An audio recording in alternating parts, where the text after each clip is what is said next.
dream. Hi, welcome to Dish with Trish and welcome to my kitchen. Today I want to show you how to make Salisbury steak. And this is not Salisbury steak that comes in the package that's processed that just goes in the oven for 20 minutes or in your microwave. This is actual homemade Salisbury steak. So let's get started with this recipe.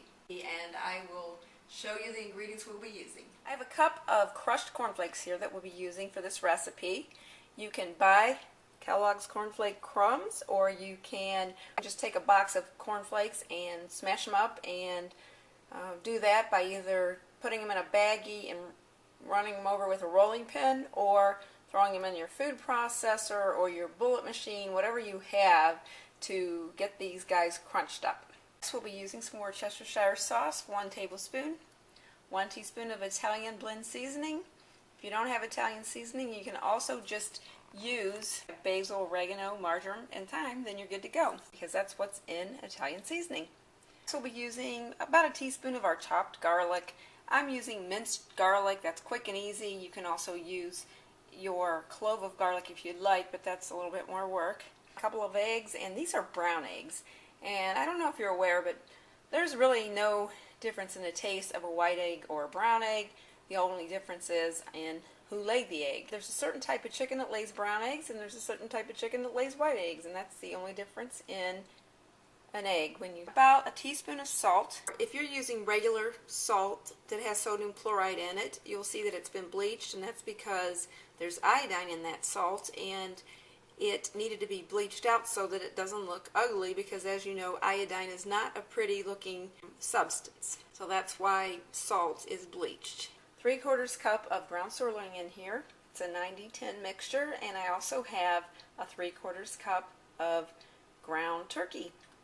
Normally I like to only use turkey when I'm cooking, but you do need to have a little bit of beef in your diet. To the left of my stovetop here, you'll see that I have some baby bella mushrooms that I've sliced up, and I've also sliced up some onions that I'm going to be sauteing. We'll be using those later in our recipe when we get to it. Once we've cooked our Salisbury steak, then we're going to be simmering it for a little bit, and we have a couple of cups of water here we'll be using. I also have instant bouillon beef broth here, seasoning. It's gluten-free and there's no MSG in it. You can use regular beef stock if you have it. I didn't have it, so just use what you have. And now we're going to go back on over to the items we'll be adding into our bowl. The first thing I'd like to do is add my sea salt. Okay, we'll add about 1/2 teaspoon of sea salt will do it. Our teaspoon of minced garlic. Our teaspoon of Italian seasoning mix. Right here goes. You know, when you look at this recipe, this is almost like making meatballs, except for making Salisbury steak instead, because there's flat patties. You know, meatballs are round and fluffy and big balls that you have there. We'll add in 1 teaspoon of our Worcestershire sauce. That goes. Mix these ingredients all together.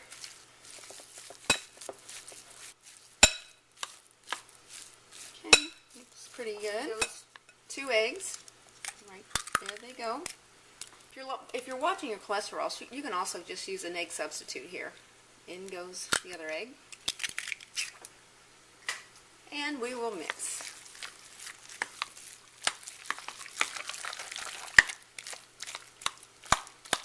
Of course, our eggs will look a little slimy when it's just over top of our meat. Once we add in our cornflake crumbs, everything will come together real nicely. Now in goes our cornflake crumbs.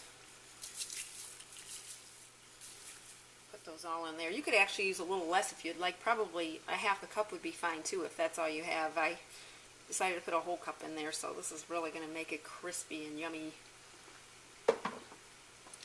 And we'll stir this up real well. Okay, here we are. Our 2 burgers back here in our little baby pan is ready to go in here with the big ones. So put babies with big ones. Alright, there we go. Now we have a total of 9 Salisbury steaks in here. We have our 2 cups of water here, and we'll be adding in our beef broth now. We'll try 2 tablespoons, and I think that's going to be pretty good for this. In it goes. There we are. Mix up real good. You might want to use a wire whisk for this. I already have a spoon here. Cooking away. Turn our heat down to a low heat. And now we'll take our onions and our Bella mushrooms and pop those into our pan. That's our peas over there on the other side that you're hearing, in case you were wondering what all the noise is. In goes our Bella mushrooms and our opaque onions. This smells really good. Now you just want to spread everything around. Get everything in a little bit of the juice that you have going on in there. Okay, and then you want to give a little taste test. Check your juice, make sure it's good. Make sure you don't need to add more bouillon or more beef broth, whatever it is you have. Here we are, we're going to test it. Very good. We'll let our Salisbury steak simmer with these wonderful Bella mushrooms and opaque onions, and then we will be ready to eat up.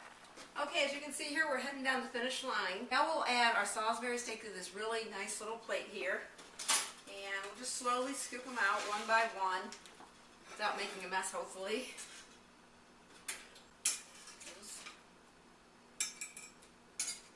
You can line these up ever how you'd like.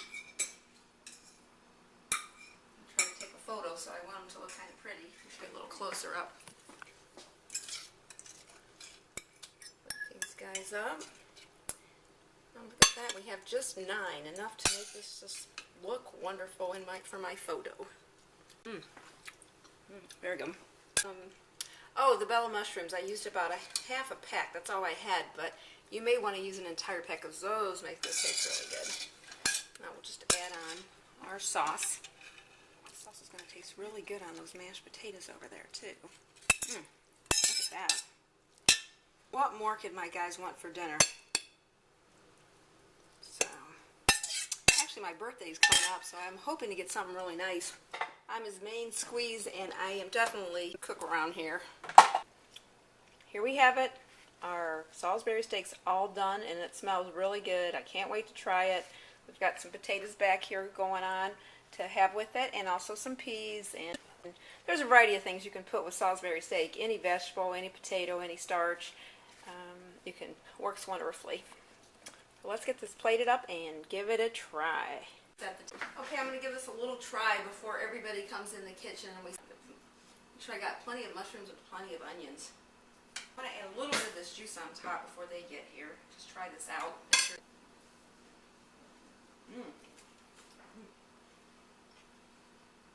This is really good. You're going to really like it.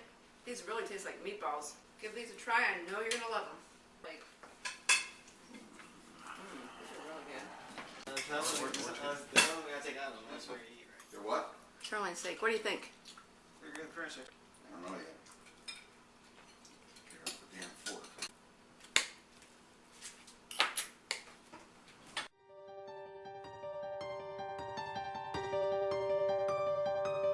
I had a dream.